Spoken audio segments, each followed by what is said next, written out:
Vamos a darle esa ofrenda al Señor más fuerte, con todo tu corazón.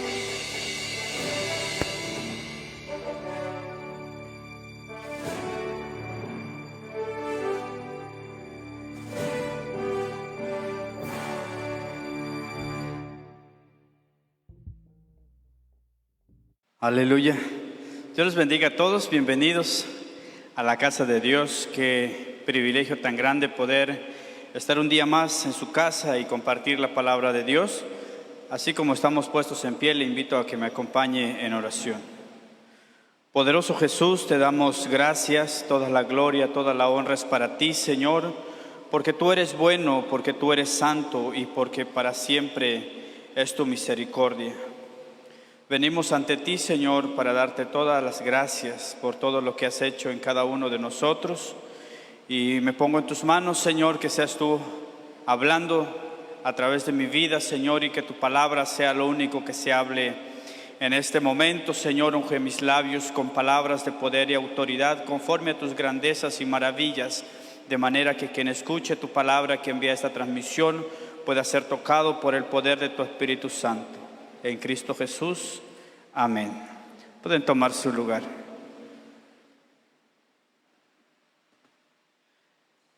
Bien, vamos a darle seguimiento a la epístola de Santiago, que el día jueves, los que vinieron, estuvimos hablando desde el versículo 1 al versículo 8. Y qué hermoso es porque Santiago, en el versículo 2 y 4, nos enseña a tener paciencia en las pruebas. Y recordemos también que el creyente puede hallar seguridad en los propósitos de Dios, en los propósitos que Dios tiene detrás de cada una de las pruebas. Así que también aprendimos que debemos de estar seguros que en esta vida y para Dios no hay accidentes. Cada uno de las pruebas y de las circunstancias que acontecen en nuestra vida día con día tienen propósitos muy importantes, y a todas las cosas, a todos los hijos a quienes Dios ama, todas las cosas ayudan a bien, de acuerdo a lo que dice Romanos capítulo 8, versículo 28. También aprendimos que el libro de Santiago considera las pruebas como oportunidades y no como obstáculos. Es decir, que el propósito de Dios es permitir en nuestra vida estos tipos de desafíos, porque estos tienen el potencial de hacernos crecer a nosotros, de hacernos crecer en nuestra vida espiritual, pero no solamente eso, sino también madurar en nuestra vida espiritual. Él usa las pruebas muchas veces para perfeccionar y moldear nuestra vida, para perfeccionar y moldear nuestra fe, porque a veces creemos que todo está bien. Sin embargo, cuando vienen los momentos difíciles, las circunstancias, es ahí donde nos damos cuenta si realmente somos hijos de Dios o no hemos nacido de nuevo. Por eso es que en esta tarde vamos a darle seguimiento a lo que nos dice Santiago en el capítulo 1, ahí mismo, desde el versículo 9 al versículo 12. Vamos a ver 4 versículos nada más en esta tarde. Dice la palabra de Dios en Santiago 1, versículo 9 al 12. El hermano que es de humilde condición, gloríese en su exaltación, pero el que es rico, en su humillación, porque él pasará como la flor de la hierba. Porque cuando sale el sol con calor abrasador, la hierba se seca, su flor se cae y perece su hermosura, su hermosa apariencia. Así también se marchitará el rico con todas sus empresas. Bienaventurado el varón que soporta la tentación, porque cuando haya resistido la prueba, recibirá la corona de vida que Dios ha prometido a los que le aman. ¿Qué le parece si repetimos todos juntos el versículo 12? Bienaventurado el que soporta la tentación, porque cuando haya resistido la prueba, recibirá la corona de vida que Dios ha prometido a los que le aman. Y el tema central para esta tarde, nuestra posición en Cristo, porque a veces aún no logramos entender cuál es nuestra posición en Cristo como cristianos, como hijos de Dios. A veces, después de cierto tiempo, del tiempo que llevamos como cristianos y de asistir a una iglesia cristiana, aún no hemos logrado entender qué posición tenemos nosotros en Cristo Jesús. Sin embargo, recordemos que Santiago en estos siguientes versículos y en todo el pasaje que sigue, desde el versículo 9 en adelante, Santiago hablará de la pobreza y de la riqueza en distintas oportunidades, ya que la iglesia abrazaba tanto a ricos como a pobres. Y quizá hoy nos vamos a ver tocados de una u otra manera, confrontados conforme a la palabra de Dios, comparados con el estilo de vida de lo que Santiago va a referirse en estos versículos. Sin embargo, es palabra de Dios para nuestra vida. Leyéndola en todos estos versículos veremos por qué muchos hermanos debieron dejar lugares de residencia, dejaron empleos y mucho más por cuestiones de su fe. Por ejemplo, esta ciudad de Cancún es una ciudad multicultural, porque no solamente están en esta región un grupo de personas, sino de diferentes lugares han venido aquí, y muchos venimos de diferentes lugares y dejamos empleos en otros lugares y llegamos a este lugar porque queríamos algo mejor para nuestra vida. Y muchos huimos de nuestros problemas porque creímos que al llegar a Cancún, a otro lugar, los problemas se iban a acabar. Sin embargo, Dios ya tenía preparado ese momento para que tú y yo estuviéramos aquí. Y llegamos no porque queríamos, sino porque Dios quiere trabajar en nosotros en cuestión de nuestra fe. Estos hermanos estaban desanimados, pasando por carencias, mientras los más adinerados los explotaban, aprovechándose de la situación, de la condición de vida de ellos. Como lo dice Santiago capítulo 5, versículo 4, reteniendo sus sueldos. Dice Santiago 5:4, he aquí clama el jornal de los obreros que han cosechado vuestras tierras, el cual por engaño no le ha sido pagado por vosotros, y los clamores de los que habían cegado han entrado en los oídos del Señor de los ejércitos. Y no solamente pasaba eso, sino que también los menospreciaban, los oprimían a la fuerza a los tribunales. Y sí, lo dice Santiago capítulo 2, desde el versículo 4 al 6. Dice, no hacéis distinciones entre vosotros mismos y venís a ser jueces con malos pensamientos. Hermanos míos amados, oíd, ¿no ha elegido Dios a los pobres de este mundo para que sean ricos en fe y herederos del reino que ha prometido a los que le aman? Pero vosotros habéis afrentado al pobre. ¿No os oprimen los ricos, si no son ellos los mismos que os arrastran a los tribunales? Si nos damos cuenta en esto cuán diferente era la situación y el contraste con la narrada en Hechos capítulo 4, versículo 32 al 35, donde los hermanos vendían todo lo que tenían y lo ponían a la disposición de los apóstoles, teniendo todo en común. Era muy diferente. A lo que se estaba refiriendo Santiago es que había un lugar donde solamente los adinerados, los que poseían cosas materiales, tenían la oportunidad de. Sin embargo, aquí nos damos cuenta en lo que narra Hechos capítulo 4, 32 al 35. Dice, y la multitud de los que habían creído era de un corazón y un alma. Y ninguno decía ser suyo propio nada de lo que poseía, sino que tenían todas las cosas en común. Y con gran poder los apóstoles daban testimonio de la resurrección del Señor Jesús, y abundante gracia era sobre todos ellos. Así que no había entre ellos ningún necesitado, porque todos los que poseían heredades o casas las vendían y traían el precio de lo vendido, y lo ponían a los pies de los apóstoles, y se repartía cada uno según su necesidad. Si nos damos cuenta a comparación de la otra parte, aquí en Hechos nos damos cuenta que todos los que habían creído vendían sus cosas y no tenían nada nadie decía todo lo que he logrado es mío, todo lo que tengo es mío, todo ha sido por mis propios méritos. Dice aquí la palabra de Dios que todos lo vendían. Dice, y con gran poder los apóstoles daban testimonio de la resurrección del Señor, y sobreabundaba en ese lugar, porque nadie se consideraba mayor o superior que los demás en cuanto a cosas materiales se refiere. Muchos de los receptores de esta carta todavía no podían vislumbrar la iglesia como un cuerpo donde quien pretendía ser el mayor debía de humillarse ante los demás. Hoy vivimos en una sociedad muy lamentable el que cree que el que tiene más riqueza, más poder, es el mayor entre todos. Sin embargo, hoy nos vamos a dar cuenta que para Dios no es así. Hoy nos vamos a dar cuenta que para Dios no es así. Y nos podemos dar cuenta actualmente. Muchas personas adineradas, con solamente esta enfermedad del coronavirus, nada los puede salvar. El millón de dinero que tienen no los puede librar de este virus. Y nos vamos a dar cuenta por qué. Dice en Mateo capítulo 8, desde el versículo 1 al 6. En aquel tiempo los discípulos vinieron a Jesús diciendo: ¿quién es el mayor en el reino de los cielos? Y llamando Jesús a un niño, le puso en medio de ellos y dijo: de cierto os digo, que si no os volvéis y os hacéis como niños, no entraréis en el reino de los cielos. Así que cualquiera que se humille como este niño, ese es el mayor en el reino de los cielos. Y cualquiera que recibe en mi nombre a un niño como este, a mí me recibe.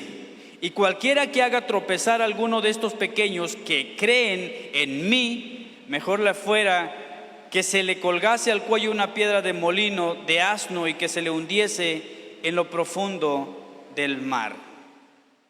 Si nos damos cuenta aquí, los discípulos vinieron a Jesús y Jesús lo único que les dijo es que el mayor de todos es el que se compara como un niño, aquel que no tiene resentimiento. ¿Cómo es un niño? Hoy te puede fallar, lo puedes pegar. Hoy ves a los niños, se pueden pelear y al ratito ya están contentos, se les olvida todo. Pero ¿qué sucede con este grupo de personas que todos están llenos de orgullo, de soberbia, de vanidad? Y Dios no quiere una iglesia que esté lleno de orgullo y de soberbia.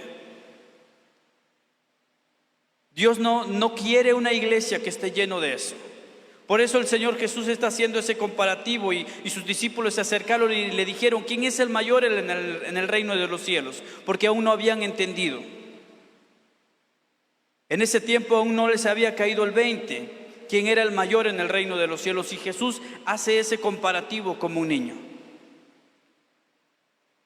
Quizás hace algunos días alguien te hizo enojar y tú sigues resentido con esa persona, porque no hemos aprendido a perdonar, porque no hemos aprendido a olvidar el daño que nos hacen. Al ver lo que aquí pasa en estos versículos que hemos leído, entendemos que el dinero y la posición social condicionaban relaciones en la misma iglesia. Y eso es lo que no debería de pasar y tampoco debería de suceder en nuestra iglesia y en todas las iglesias donde se ve esta transmisión. Porque no se trata de la clase social, no se trata de tu estatus social. Al principio yo creía de esa manera. Yo le doy gracias a Dios por la vida de esa persona que me puso en mi camino y que me hizo ver muchas cosas. Porque a veces nosotros decidimos emprender porque queremos un estilo de vida diferente para que la sociedad nos tome de ese lado. Yo tenía un mal concepto de eso. Yo tenía un mal concepto de eso al principio. Y eso es lo que yo quiero que tú entiendas hoy. Que no es tu estatus social, no se trata de tu estatus social. Alguien un día hizo algo en mi vida que me llevó a hacer ciertas cosas. Entonces yo dije: yo no voy a seguir así. Yo voy a estudiar en la universidad. Cuando termine mi carrera voy a ser un licenciado. Cuando sea un licenciado voy a hacer esto. Ya no voy a permanecer a esta clase. Ahora voy a pasar a esto. Y entonces voy a empezar a hacer lo otro. Pero cuando Dios me confronta con su palabra, entendí que si no vuelvo a ser como un niño, no entraré en el reino de los cielos. Así que no se trata de tu estatus social, no se trata de la riqueza que tienes económicamente. Por eso es que eso es lo que estaba sucediendo en aquel entonces. El dinero y la posición social condicionaba todo. Pero Dios hoy te dice que eso no debe de suceder en nuestra iglesia. Debemos considerarnos como un cuerpo, como diferentes miembros, pero todos formamos el cuerpo de Cristo. Eso es lo que motivó a Santiago a escribir lo que vamos a estudiar hoy, interrumpiendo el hilo de su ponencia respecto a las pruebas. Dicho lo anterior, comencemos con el versículo 9. Dice el versículo 9: el hermano que es de humilde condición, gloríese en su exaltación. Es decir, que la escasez de bienes no es una condición social que ante Dios no tiene ninguna validez. Al contrario, antes dice la palabra de Dios que el que es humilde, es de humilde condición, es merecedor ante su gloria de alta dignidad. ¿Por qué es de alta dignidad? Porque Dios le ha permitido vivir en una condición de humildad que, si sabe aprovechar, será de gran bendición para su crecimiento espiritual. Pues en la abundancia es más fácil olvidarse de Dios. Yo siempre me hice la pregunta hace 11 años, y justamente en agosto cumple los 11 años que yo llegué a este lugar. Yo siempre le pedí a Dios que me bendijera, que yo quería tener una moto, que quería tener esto y quería tener lo otro. Pero no lo había entendido. Que la palabra de Dios me dice que a la medida de que yo empiece a buscar a Dios, no de labios, sino de corazón, a la medida que yo lo hiciera, el Señor iba a ir añadiendo las cosas a mi vida. ¿Por qué? Porque también Dios no me puede dar algo que me puede echar que me puede llevar a la perdición. Y entonces todo ha sido un proceso en nuestra vida, en nuestra vida, aquellos que ya conocen a Dios. Por eso la Biblia nos dice que la raíz de todos los males es el amor al dinero. El Señor no quiere que sus hijos vivamos en miseria. El Señor quiere ver a su iglesia, a sus hijos prosperados.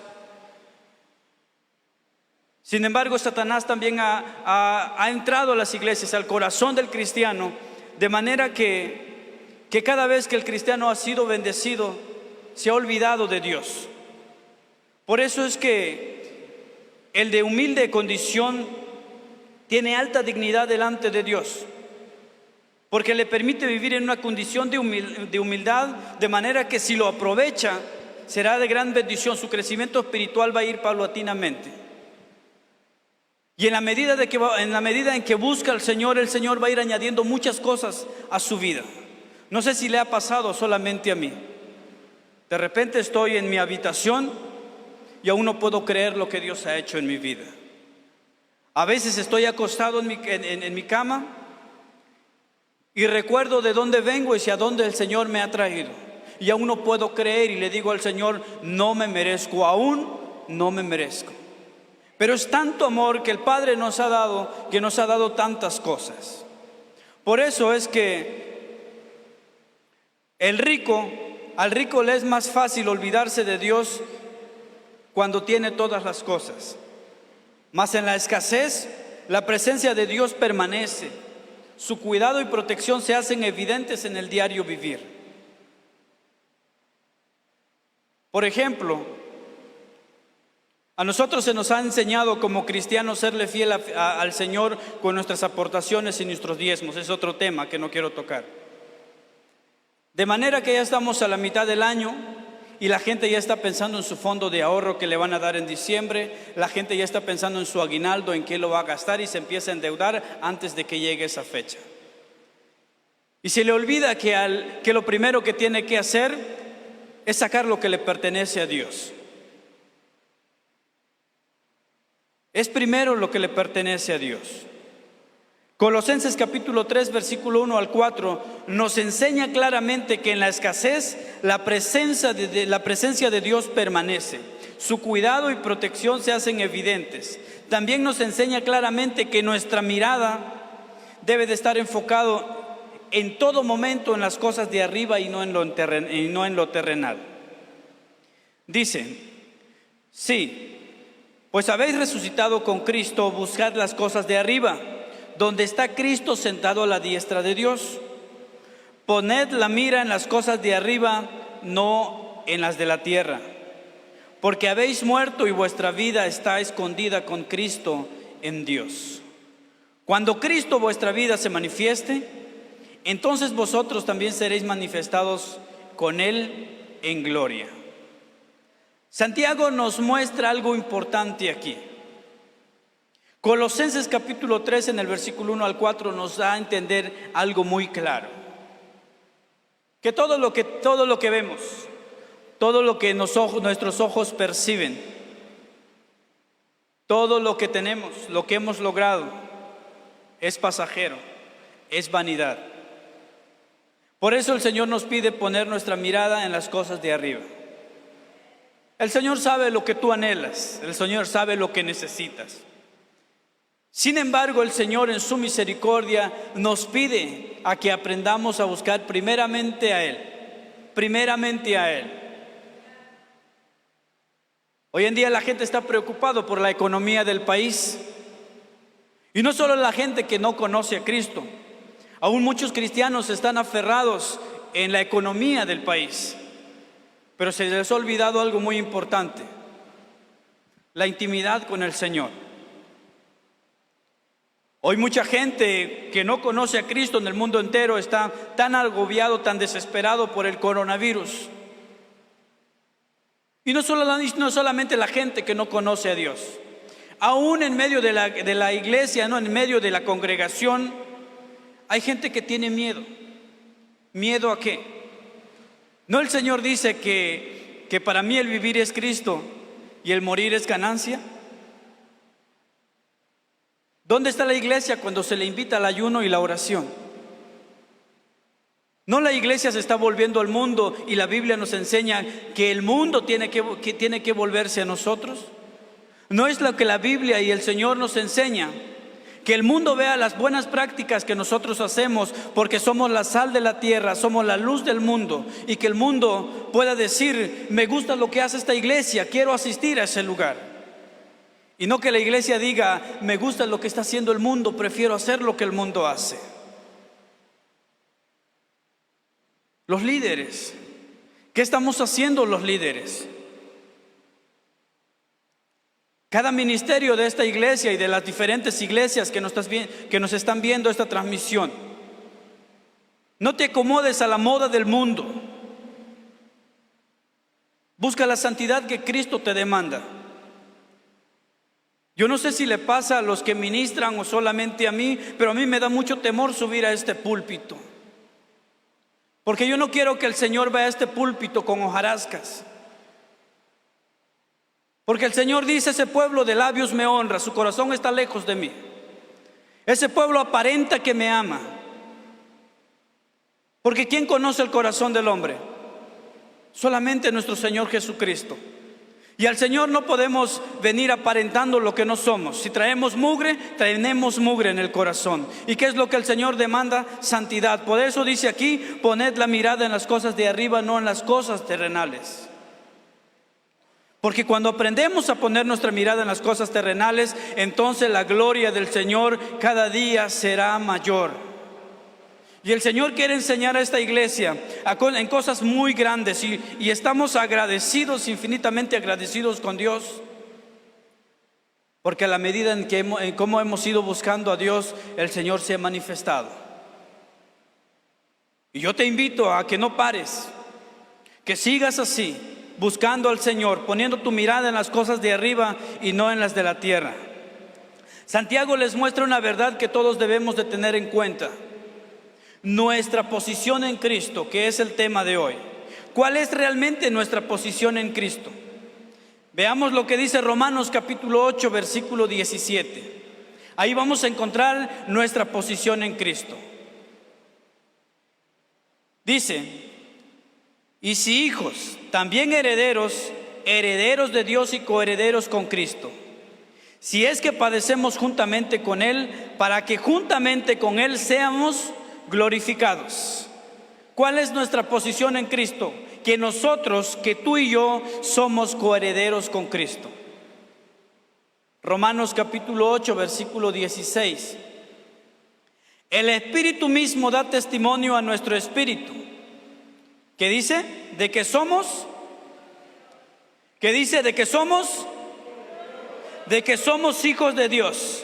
Entonces nuestra posición en Cristo, aparte de que somos coherederos con Cristo, también somos hijos de Dios. También somos hijos de Dios. Mateo capítulo 5, versículo 9 dice: bienaventurados los pacificadores, porque ellos serán llamados hijos de Dios. Aparte de ser de que somos coherederos con Cristo y que somos hijos de Dios, también nos dice Efesios capítulo 2, versículos 6 al 7. Y juntamente con Él nos resucitó, y asimismo nos hizo sentar en los lugares celestiales con Cristo Jesús, para mostrarnos en los siglos venideros las abundantes riquezas de su gracia en su bondad para nosotros en Cristo Jesús. También, aparte de ser coherederos con Cristo, aparte de que somos hijos de Dios, el Señor nos dice que estamos sentados con Cristo en lugares celestiales. Y no solamente eso, Lucas capítulo 22, versículo 29 nos dice que reinaremos con Él. Que reinaremos con Él, y eso a mí me trae mucha paz, mucho gozo, mucha alegría en mi corazón. Dice: yo pues os asigno un reino como mi Padre me lo asignó a mí. Reinaremos con Él. Y no solamente eso, dice Romanos capítulo 5, versículo 17. Pues si por la transgresión de uno solo reinó la muerte, mucho más reinarán en vida por uno solo, Jesucristo, los que reciben la abundancia de la gracia y del don de la justicia. Veamos también lo que nos dice 2 de Timoteo capítulo 2, versículo 12. Si sufrimos, también reinaremos con Él. Si le negaremos, Él también nos negará. Eso a mí trae, para mi vida trae mucha paz, trae mucha seguridad. Y me ayuda, porque me dice que no debo de depender de las cosas terrenales, sino que tengo que poner mi mirada en Él, porque ahora sí entiendo cuál es mi posición en Cristo Jesús. Mi posición es que soy coheredero con Cristo, que soy hijo del Rey, que estamos sentados con Cristo Jesús en los lugares celestiales, que reinaremos con Él, y que no solamente eso, sino que son reales para nuestra vida. Y eso es lo que tú debes de tomarla para ti, porque eso es lo que el Señor te está diciendo. Entonces, amado hermano, podemos soportar los tiempos de escasez. Podremos soportar los tiempos de escasez si aprendemos a contentarnos cualquiera que sea nuestra situación actual. El día de ayer estaba platicando con un amigo que lo aprecio mucho, una persona, un hermano de la iglesia, y le estaba contando mi situación.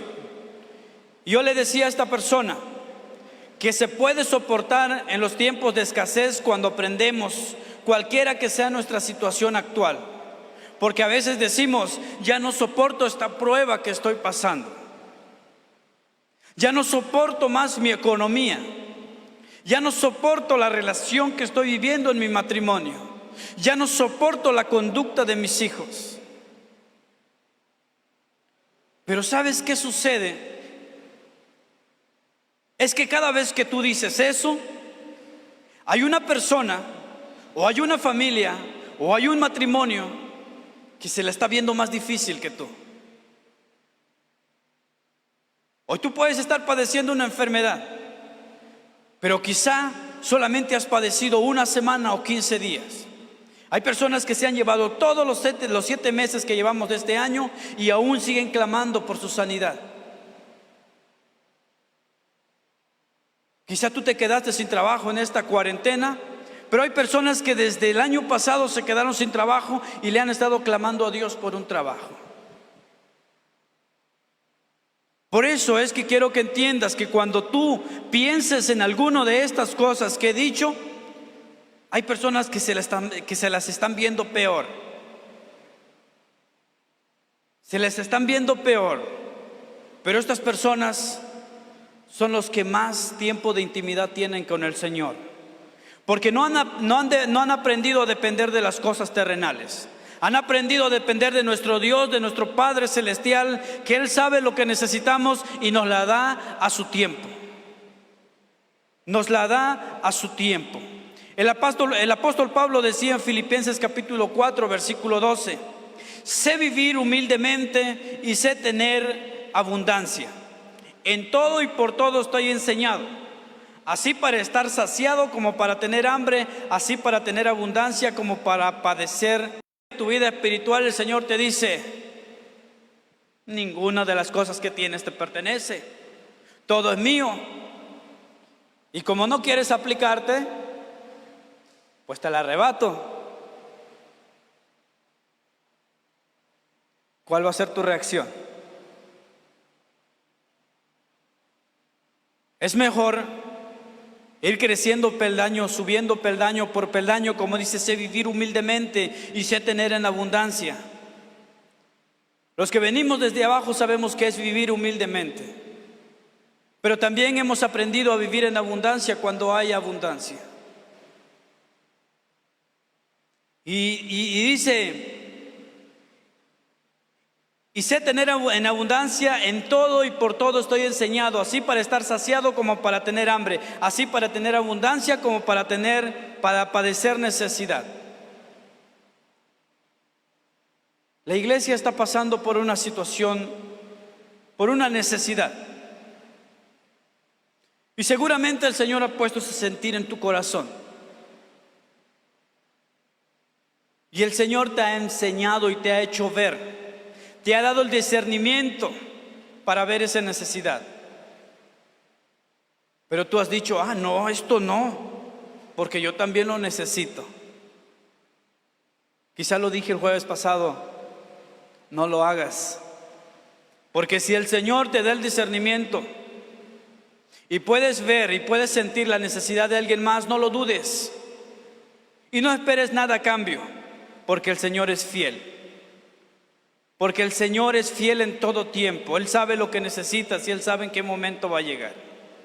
El versículo 10 y 11 de Santiago capítulo 1 dice: pero el que es rico en su humillación, porque él pasará como la flor de la hierba. Porque cuando sale el sol con calor abrasador, la hierba se seca, su flor se cae y perece su hermosa apariencia. Así también se marchitará el rico en todas sus empresas. Primero, dice: porque él pasará como la flor de la hierba. Las pruebas, queremos entender que las pruebas sirven para recordar a los ricos, a los grandes empresarios, que a pesar de que piensan que están cómodos en esta vida, es solamente en esta vida, la cual se va a desvanecer como la hierba seca y la flor se marchita y cae. Y lo dice la palabra de Dios, no lo dice Hugo. Lo dice la palabra de Dios. Primera de Pedro capítulo 1 versículo 24 dice: porque toda carne es como hierba, y toda la gloria del hombre como flor de la hierba. La hierba se cae y la flor se cae.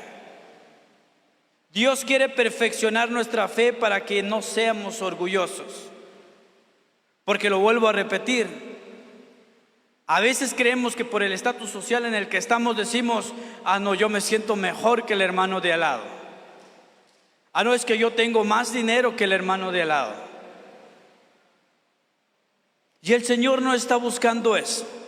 El Señor quiere perfeccionar nuestra fe para que ya no seamos orgullosos, para que ya no seamos envidiosos también. Porque el orgullo es malo. Y quiero que entiendan esto. No estoy diciendo que es malo tener, sino más bien es malo quedarse con lo que no te pertenece. Porque dice la Biblia que tener dinero no es malo, sino amar al dinero, eso es lo malo. Las pruebas nos ayudan a reconocer que dependemos absolutamente de Dios para satisfacer todas nuestras necesidades. Así que tengas mucho o tu hermano tenga poco, todos delante de Dios somos iguales, ricos y pobres. Porque no le puedes decir al Señor: Señor, mira, tengo tantos millones de pesos en mi cuenta, apártame un lugar bonito allá en el cielo con clima y con un televisor, un plasma grandísimo. No lo podrás hacer. Ni con toda la riqueza del mundo le podrás decirle eso al Señor, porque Él no cumple caprichos. Para el Señor, pobres y ricos todos somos iguales. Si un hombre es solamente rico en este mundo, Cuando Él muera, Él dejará sus riquezas en esta tierra y muchas veces solamente para que los herederos, para que los hijos se peleen. A mí me da mucha tristeza y ojalá y lo vean mis hermanos en esta transmisión. A mí me da mucha tristeza de que los padres hayan sacrificado mucho el tiempo, su valioso tiempo. Han trabajado arduamente, han conseguido sus terrenos, han construido su casa, han hecho esto, han hecho lo otro, han hecho negocios, han creado empresas, han sacrificado mucho. De manera que el hijo se vuelve malagradecido. Y cuando el padre ya es viejo,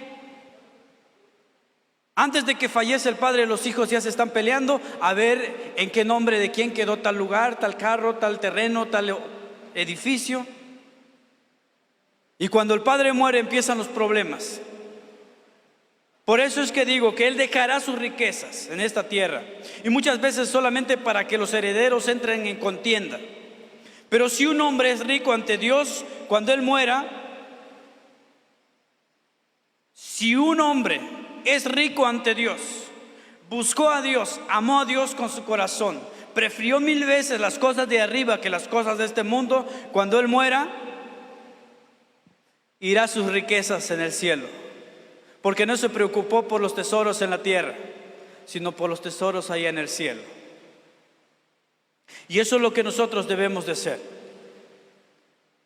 Yo no sé cuántos de ustedes han hablado con sus hijos, pero un día a mí me dijeron: no tengo riquezas para dejarte, pero la mejor herencia que te puedo dar es tu estudio.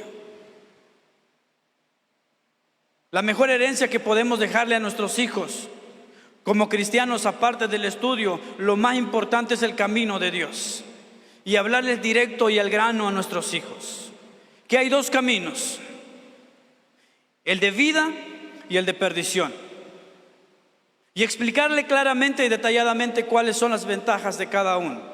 Bueno, hay una sola ventaja para el camino que lo guía a la vida eterna, y una desventaja absoluta para aquel que lo lleva a la perdición, y que ellos entiendan de una vez por todas, y que cada quien tome la decisión del camino que quiere tomar.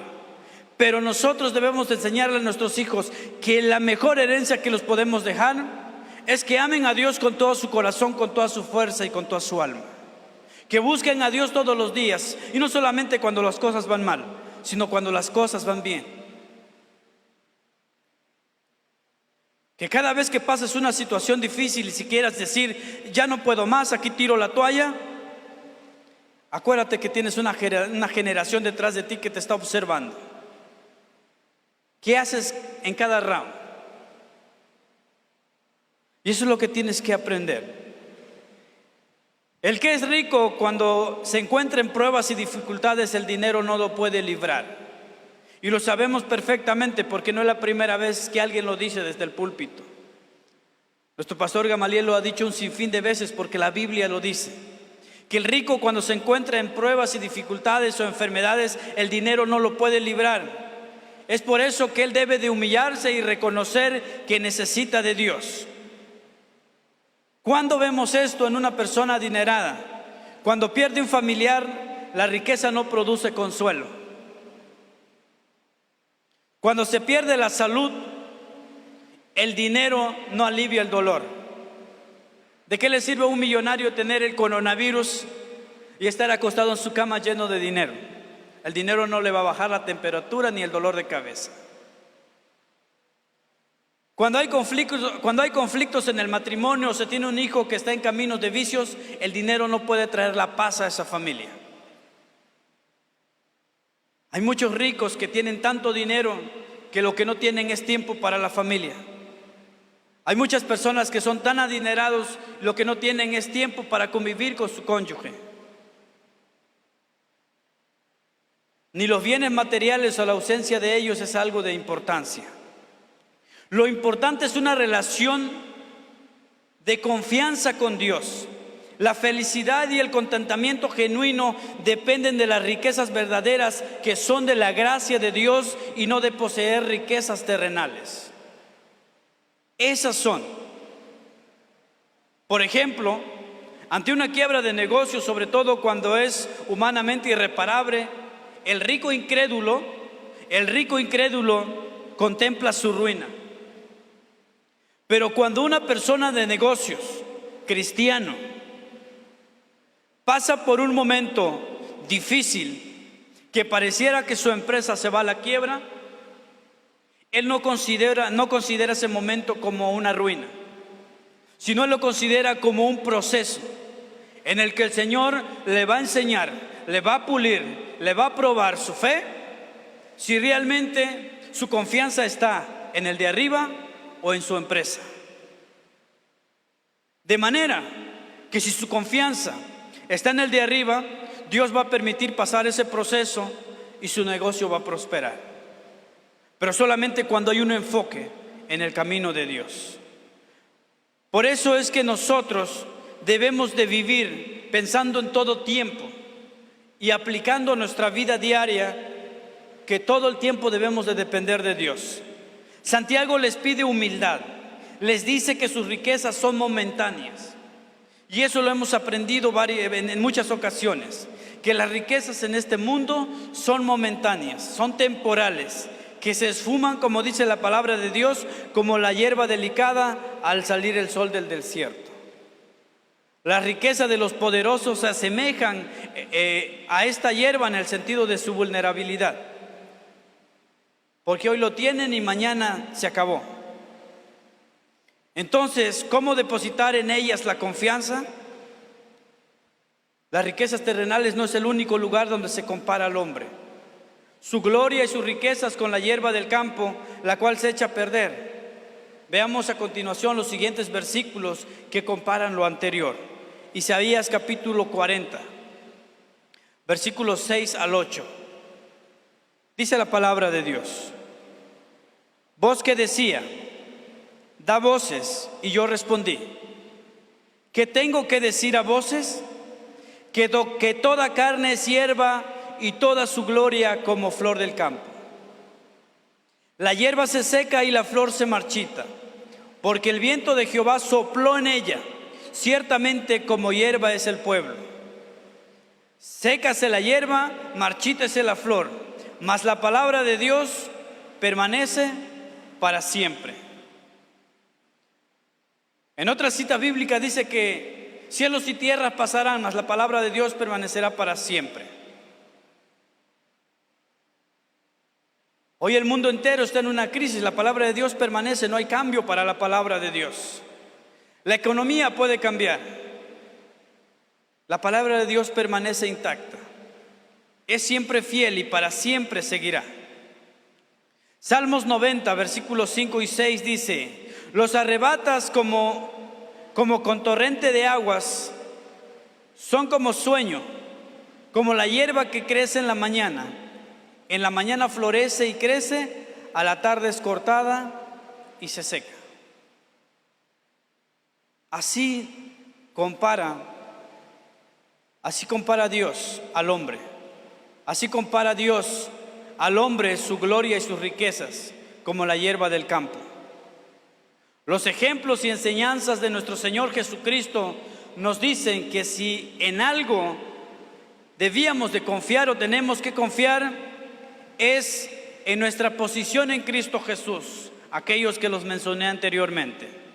Y por tanto debían de seguir el ejemplo de la humildad y las enseñanzas que les había dejado el Señor Jesucristo. Mateo capítulo 23, versículo 12 nos dice: porque el que se enaltece será humillado, y el que se humilla será enaltecido.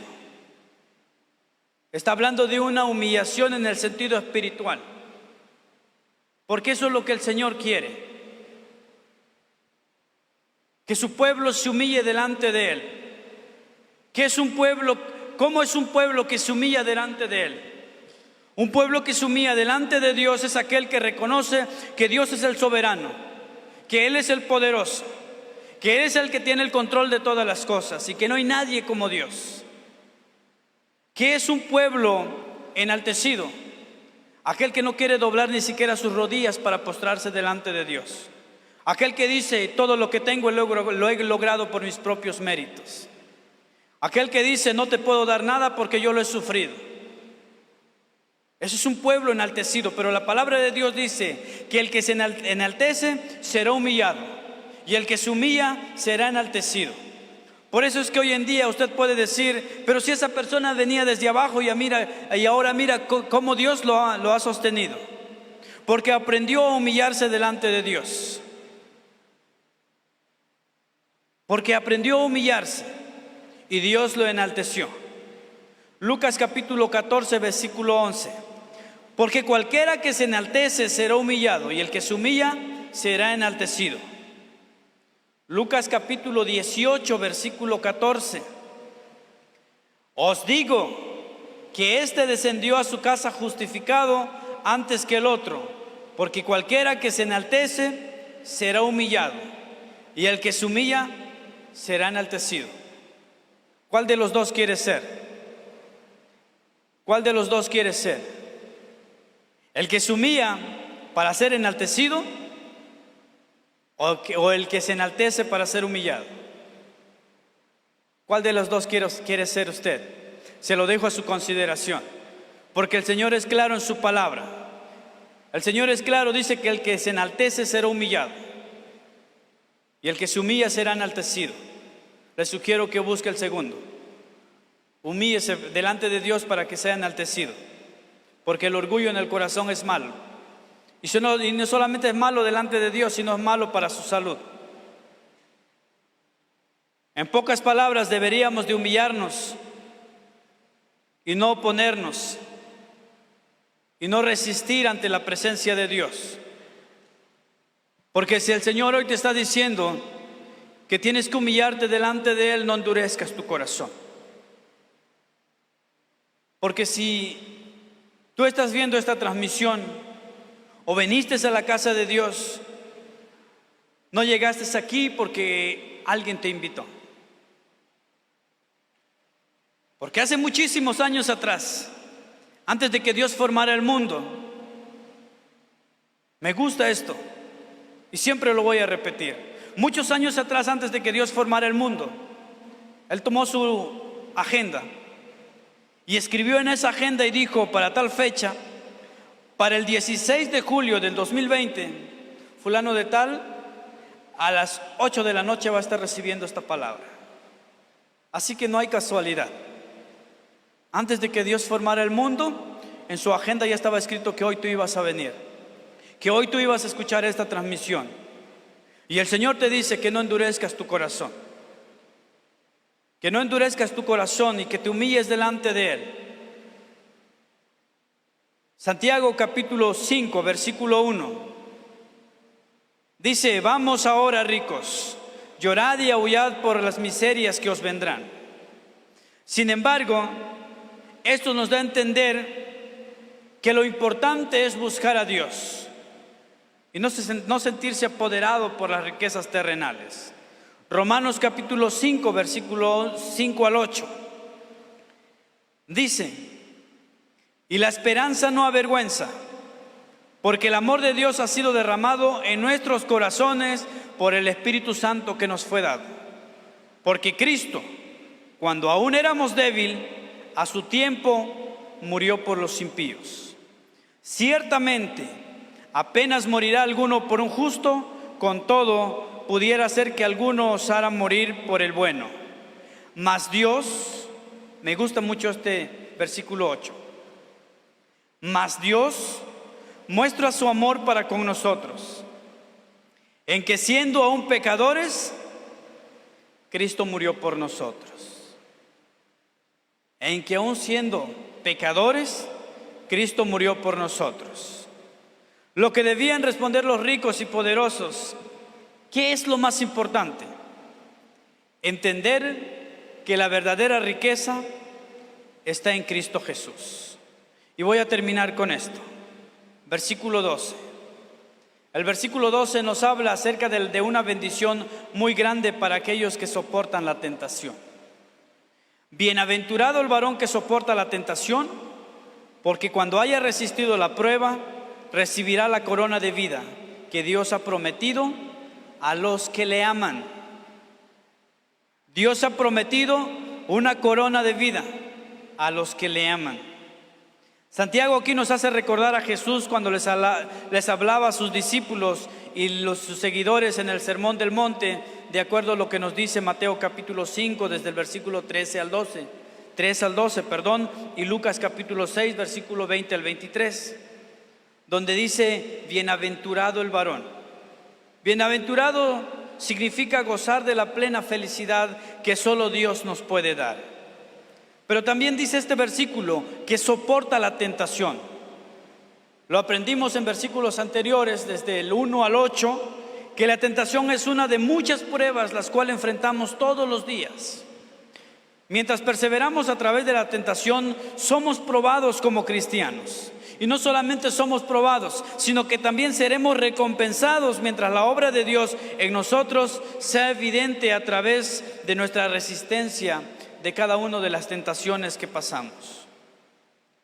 Una persona que atraviesa por un periodo de prueba puede tener gozo, no por el sufrimiento que está pasando, sino por la comunión que tiene con Cristo Jesús. Por la comunión que tiene en Cristo Jesús. Porque sabe que no depende de los problemas, depende de su relación con Dios, de su intimidad con Dios. Y de esa manera, si tenemos pruebas, los frutos del Espíritu Santo van creciendo en nuestra vida y el carácter de nosotros como cristianos se va desarrollando, se va fortaleciendo y nuestra madurez espiritual es evidente. Si es que estamos creciendo y estamos desarrollando y fortaleciéndonos en el Señor. Entonces, habiendo permanecido, no solo que estamos más maduros, no solo que nos acercamos y tenemos mayor comunión con Dios, sino que la Biblia dice que obtendremos la corona de vida. ¿Y cómo vamos a obtener la corona de vida? Hay una condición: permanecer. ¿Cómo vamos a obtener, cómo vamos a recibir la corona de vida? Hay una sola condición: permanecer. Así es, permanecer. Ser pacientes y soportar a fin de mantenerse firme en medio de las tormentas de la vida. La perseverancia, amado hermano, es una condición que no solamente encontramos aquí en Santiago, sino que está en todo el Nuevo Testamento. Está en todo el Nuevo Testamento, y Romanos capítulo 12, versículo 12 dice: gozosos en la esperanza, sufridos en la tribulación, constantes en la oración. Y la Nueva Versión Internacional dice: alégrense en la esperanza, muestren paciencia en el sufrimiento, perseveren en la oración. Pero también Primera de Corintios capítulo 13, versículo 7 nos dice: todo lo sufre, todo lo cree, todo lo espera, todo lo soporta. Segunda de Timoteo Primera de Pedro, capítulo 2, versículo 20: o pues, ¿qué gloria es si pecando sois abofetados y lo soportáis? Mas si haciendo lo bueno sufrís y lo soportáis, esto ciertamente es aprobado delante de Dios. En todos ellos puede verse la idea de seguir, de permanecer a pesar de las tribulaciones, a pesar de lo que estás pasando. A esto nos ha llamado Santiago, y más que Santiago, Dios mismo nos llama a través de su siervo, que debemos de permanecer para poder recibir la corona de vida. Amén. ¿Cuántos quieren permanecer para recibir la corona de vida? Aleluya, póngase de pie. Vamos a darle gracias a Dios. Y quiero que se vaya con esto. ¿Y quién es aprobado para recibir la corona de vida que Dios ha prometido? ¿Quién es aprobado? Es para aquel que persevera, para aquel que sigue firme, para aquel que no es apóstata, para aquel que no deja de buscar a Dios en un solo momento. Recuerda, amado hermano, que algún día el Señor tomará lo que dice Mateo 25, 14 al 30 y Lucas 19, del 12 al 27. Y el Señor te hará recordar la parábola de los talentos, la parábola, la del mayordomo infiel y tantas otras. Recuerde que algún día seremos juzgados, que el Señor espera hallarnos íntegros todo el tiempo y que quiere darnos la corona de vida. Y quiero que esta noche te vayas con estas preguntas que te voy a hacer, que lo medites en ella de día y de noche, pero que no solamente las medites, sino que puedas sacar de ellos conclusiones que puedan ayudarte en tu vida espiritual. ¿Cómo ves tu vida actualmente, espiritualmente hablando? ¿Cómo ves tu vida? ¿Cómo crees que estás trabajando con los dones que Dios te ha dado? ¿Qué tal el fruto del Espíritu Santo en tu vida hasta este momento como cristiano? ¿Maduro o inmaduro? ¿Y tu crecimiento espiritual? ¿Ves avances o crees que te has estancado? Poderoso Jesús, la gloria es para ti, Señor, porque de una u otra manera, Señor, el poder de tu Espíritu Santo se manifiesta en este lugar.